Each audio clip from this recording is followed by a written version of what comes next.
what do we expect today, given that Ramaphosa gave that address of his political report? It was 7 hours late.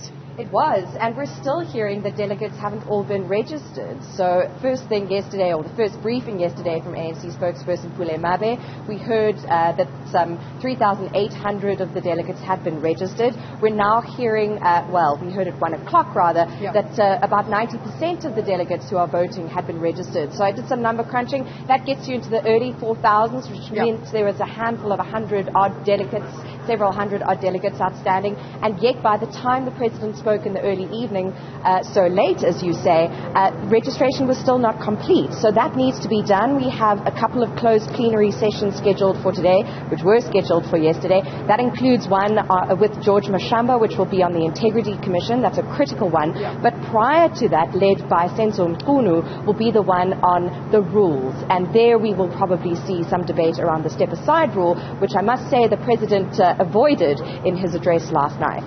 Okay, so shall we go through what Cyril Ramaphosa had to say in that address last night? Some say it felt almost like a State of the Nation address. When we talk about him taking us into his confidence about where the ANC is now going into this 55th elective conference, we didn't really see that happening. We didn't as much as we wanted to, and certainly as much as one might expect from the party, considering the kind of crunch point it's at the moment. And there were, of course, those disruptions. We had the belated entrance of former President Jacob Zuma and the disruptions that followed. And then hearing ANC Chair Gwede Mantashe stepping up and calling in for security. The president also touched on that issue and the need for kind of order, playing within the rules of the conference, and this is what he had to say on that score. Let's have a listen. Comrades, I wish to appeal to all of us. This meeting is a hallowed meeting of the African National Congress. And I want to appeal to all of us to respect this meeting that has taken place 55 times in the life of our organization. I want to appeal to everyone who wants to raise their dissatisfaction to do so in an orderly manner, in the way that we do things here in the African National Congress. So, Michelle, as much as we've had 55 ANC elective conferences, again, as is par for the course, we heard Ayanda say it already, there is this delay in terms of registrations, and that is going to kick things out of time as we move forward, adding to the pressure, adding to the crunch.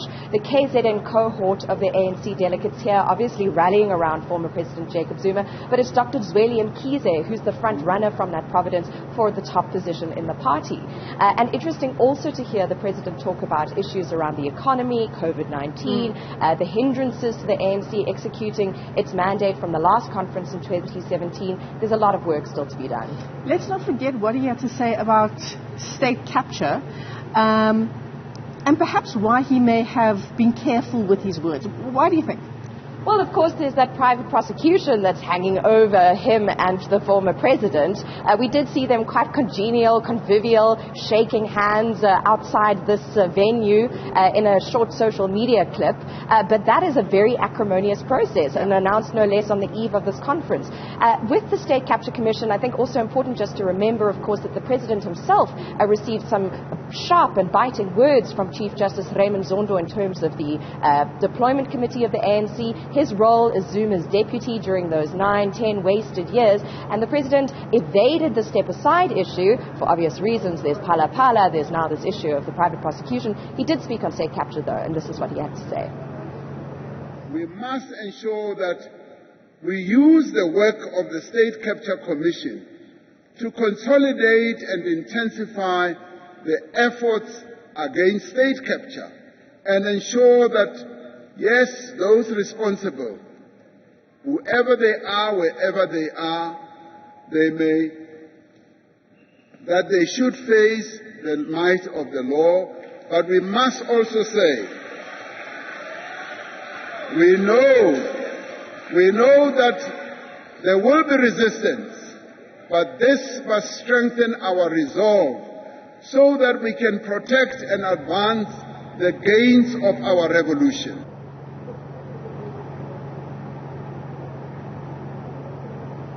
Michelle, so you hear there him saying the people responsible for state capture need to be brought to book. A lot of them are in the room. I mean, I spoke with Julius Malema of the EFF after that Section 89 process, which hit a dead stop. And he said Gwede Mantashe was the man who ate Bosasa's cameras, because, of course, Mantashe, has been named in the report and recommended for prosecution over the kickbacks he's alleged to have received from that company. So staggering to hear that and then not have the names named, because, of course, there are these delicate internal political dynamics going on. Yeah. Whoever they are, wherever they are. Those are the words from the president there. I mean, Erin, it was interesting, it was awkward, it was cringeworthy to see the president having to stand on the stage there while former President Jacob Zuma entered mid-speech when he was delivering that address. Yes, and that timing was no accident. I mean, this is all political theatre, and the moves that people make are very well calculated. And so we need to keep that in mind. Also important to see Mantashe's role. This is someone who wields incredible clout within the party and who is standing by Ramaphosa, and who indeed Ramaphosa needs at this point as he goes into the real substance of the conference now from today onward. Please God, may it be so, because he's fighting for his second term. But Zweli Mkhize, where is he been? We haven't seen much visuals of him. He's the guy for KZN. We did see some chanting, some singing for him, supporters saying that his time is around the corner, and we're going to have to see how all of that plays out as we head into the closed plenaries today. Day two, and our cameras certainly haven't set eyes on Zweli Mkhize, who is the second front runner for the position of president of the ANC. So, okay, let's go on to day two. What do we expect today? Because last night what we were meant to see was that nominations process not only get underway but finish. We were meant to see voting this morning. We were, and we're far from that point. And again, here we're going to see the issue of nominations from the floor. We're going to see how sort of set everything is for play, or what curveballs may come into the picture. And really, it's important to note that at this stage, it looks like the conference is getting underway. So as much as there have been disruptions, there have been these political moves and stunts, even within the address, the political address from the president. But now the game is really on. And so it's a matter of working with the internal dynamics of the party to determine who's going to lead next. And there it's important to note that this isn't only about the ANC. You made this point yesterday, Michelle, and it is critical. The party is mindful it's being watched. Pule Mabe spoke about this. Zizi Kodwa spoke about this.